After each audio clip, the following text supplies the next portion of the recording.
Hi everybody, today's our topic is about non-cooperation movement, which are the important social groups participated in the non-cooperation movement. Last class we studied Gandhiji decided to launch non-cooperation movement on the basis of the Indian National Congress session held at Nagpur in December 1920. So, what is the speciality of the Indian National Congress session held at Nagpur in December 1920? It was decided to adopt non-cooperation program, non-cooperation movement. Now we will study which are the important social groups or how the non-cooperation movement spread into the cities and countryside. First we will discuss how the movement spread in cities.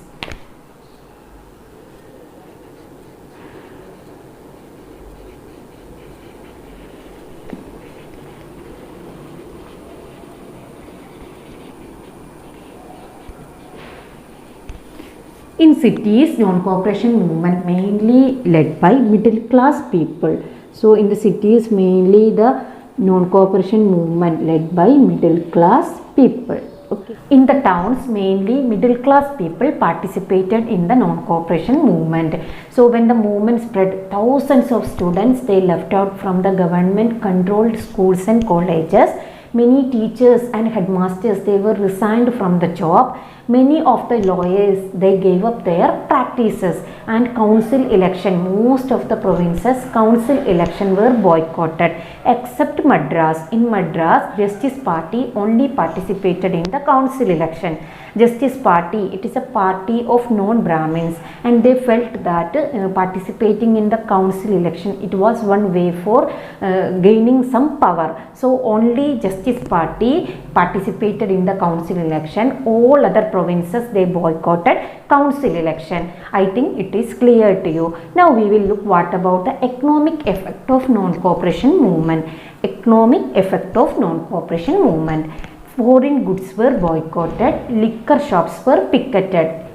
Foreign goods were boycotted, liquor shops were picketed, and foreign made clothes were publicly burned. Foreign made clothes were boycotted and it was publicly burned. As a result, the import of foreign goods that was reduced in between 1921 to 1922. Anyway, when the movement spread, many part of India merchants and traders they refused to trade in foreign goods.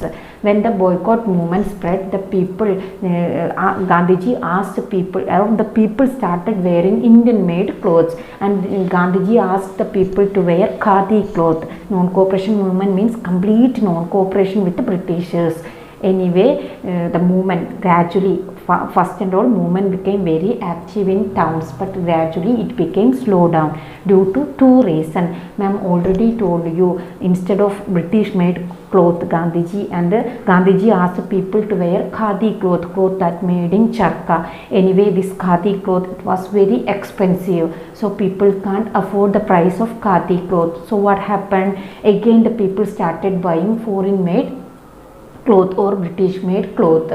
And another reason for slow down the non-cooperation movement in cities, ma'am told, as a part of non-cooperation movement, many students they left out from British made institution, colleges, schools, and many teachers they resigned from the job. But what happened? They don't have any alternative Indian institution for join. So what happened? Again the people joined in British made institution. So these are the two reasons why the non-cooperation movement non-cooperation movement slowed down in the cities. Now we will look how the rebellion spread in the countryside, or how the non-cooperation movement spread in the countryside. So in the countryside, the movement mainly led by peasants and tribal people. Peasants and tribal people. In the countryside, mainly the non-cooperation movement led by peasants and tribal people. First we will study about peasants. Why the peasants became the part of non-cooperation movement. Okay, in our from the cities what happened, the movement was spread into the countryside. Peasants and tribal they became they were the important social group who participated in the non-cooperation movement in the countryside. Anyway, in Awadh, peasants movement mainly led by Baba Ramchandra. Okay, so in peasants in Awadh, the movement mainly led by Baba Ramchandra. Baba Ramchandra, a sannyasi. Okay, Baba Ramchandra, a sannyasi. He was an indentured labor. Indentured labor means forced labor used for plantation work. So in Awadh, who led the movement? Movement was led by a sannyasi called Baba Ramchandra. He was an indentured labor. Anyway, the movement here was again why this peasant group became the part of non-cooperation movement. Here the movement was against talukdars and landlords. Movement was against talukdars and landlords because they collected or they demanded high rent from the peasants. They demanded high rent from the peasants. Not only this, the peasants had to pay beggar to them. Landlord's farm. Beggar means forced labor without payment. So what happened? These peasants, they want to work in the farm of landlords or talukdar as a beggar. Without payment, they have to work. So these are the two reasons why the peasant group, they became the part of movement. Okay, here the movement was against talukdars and landlords who collected high revenue or who collected high rent from the peasants. Second one, these peasants, they had to pay beggar. Beggar, already ma'am told you, beggar means forced labor without payment. In their farm, these peasants, they have to work in their farm without payment. That is called a beggar. So here the movement was mainly again their main demand. The peasants' demand mainly was reduction of revenue and abolition of beggar, reduction of revenue and social boycott of oppressive landlords. This was their main demand. In 1920, Jawaharlal Nehru also became the part of movement in Awadh. Okay, peasant movement in Awadh. He travelled all over Awadh and he told about the farmers about their grievances. And after that, in October, Jawaharlal Nehru along with Baba Ramchandra formed an organization for peasants that is called Audh Kisan Sabha. So question will come, who formed Audh Kisan Sabha? Audh Kisan Sabha formed by Jawaharlal Nehru and Baba Ramchandra. Anyway, this is an organization for peasants in Awadh. Soon the movement or the organization became popular and it started its branches in different parts. Anyway, the movement was spread in 1921. When the movement spread as a part of movement, the peasants, they started attacking the houses of merchants and talukdars. In many areas, they looted, bazaars were looted and hoarded grains, that everything taken off. And in many areas, the local leaders told the peasants or the farmers, their land don't want to pay the revenue. Gandhiji asked that no need to pay the revenue and the land will be distributed to the farmers. So I told you how the movement became popular in the countryside. So ma'am told about one social group, peasants, why the peasant group became the part of rebellion. Anyway, now we will look about tribal people, why the tribal people, other social group who became the part of non-cooperation movement, why these tribal people became the part of non-cooperation movement.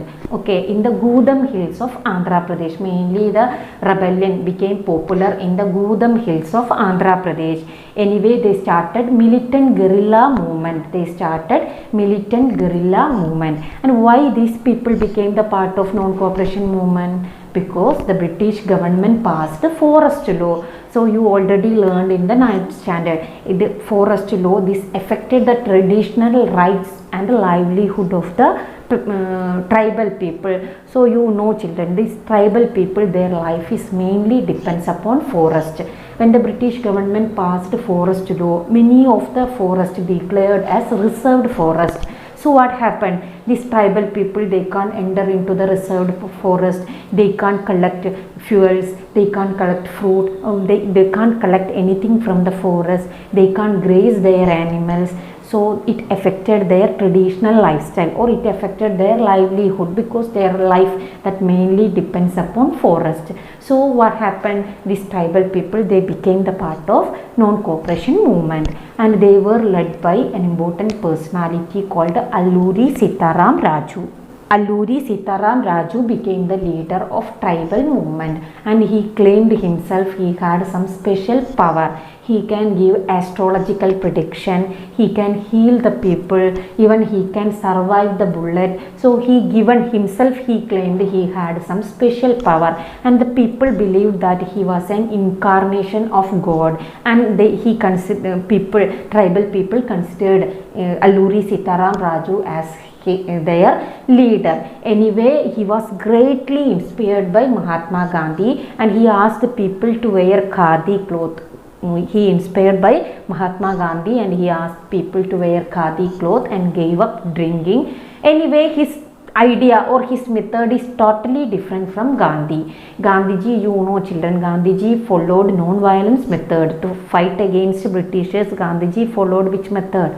Non-violent method or Satyagraha method. But according to Alluri Sitaram Raju, through force, okay, through physical force only it was possible to defeat the Britishers or to get freedom. Physical force is needed. So that is the difference between Gandhiji and Alluri Sitaram Raju. Anyway, he was greatly inspired by Gandhi. He followed Gandhi's many method. He asked people to wear khadi cloth. He asked people to give up drinking. Everything he told. Anyway, his method that is totally different from Mahatma Gandhi. So when the movement spread, they attacked the police station, they attempted to kill many British officials, and they followed or they carried out guerrilla warfare. But later what happened?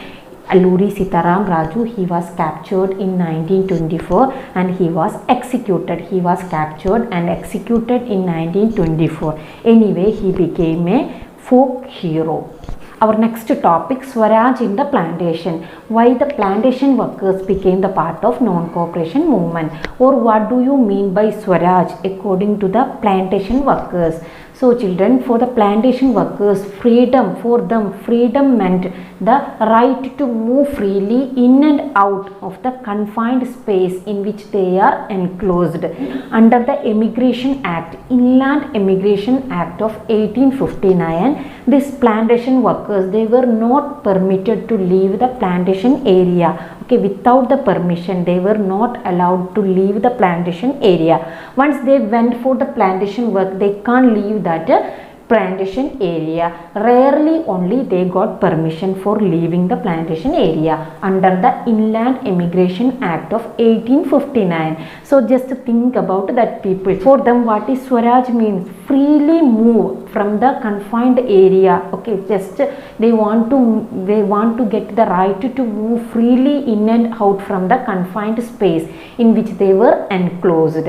Anyway, when they heard about the non-cooperation movement, thousands of workers, they defied the authorities and they left out the plantation area. When that time they heard about the non-cooperation movement, so they what they did, they left out from the plantation area, and they believed that Gandhi Raj was coming. They believed that Gandhi Raj was coming and they are getting land in their own villages. They will get land for their own villages. So what happened? Many of the people, they left out the plantation area. But what happened? They never reached their destination. Before that, what happened? They were caught by the police and brutally beaten up. So children, now ma'am already told you what is Swaraj meant by the plantation workers. Now we already completed our topic, non-cooperation movement, which all are the important social groups participated in the non-cooperation movement. Ma'am taught you how the movement spread in cities and how movement spread to the countryside. In cities, the movement mainly led by the middle class people. In the countryside, mainly peasants and tribal people. Anyway children, the non-cooperation movement, it started by Gandhiji. Due to some reason, the movement became slowed down. One incident happened in 1922. That incident is known as Chauritora Incident. Chaura is in Uttar Pradesh. A peaceful demonstration of peasants was going on. Okay, a peaceful procession of the peasants was going on. That time what happened? The British force, police shooted on that procession. So the angry peasants, what they did, they became angry and they marched to Chauritora police station, and the police station was burned. In that burning, what happened? 22 polices died. Okay, so this incident is known as Chauritora Incident. 1922, 22 polices died. Okay, Chaura police station was burned and 22 polices died. 22 polices. In that way you have to remember, then you won't forget it. Anyway children, what happened? 22 polices burned. So Gandhiji heard the news. Gandhiji shocked, and you know Gandhiji mainly followed which method? Non-violent method. And Gandhiji started non-cooperation movement, that also through non-violent method. But what happened? Gandhi movement became violent. So hearing this news, Gandhiji shocked and Gandhiji decided to call off non-cooperation movement. So question will come, why Gandhiji called off non-cooperation movement? So what was the reason? Chaura incident. Okay, it was happened in 1922. I think today's topic is clear to you. If you have any doubt, ask me. We will meet in the next class.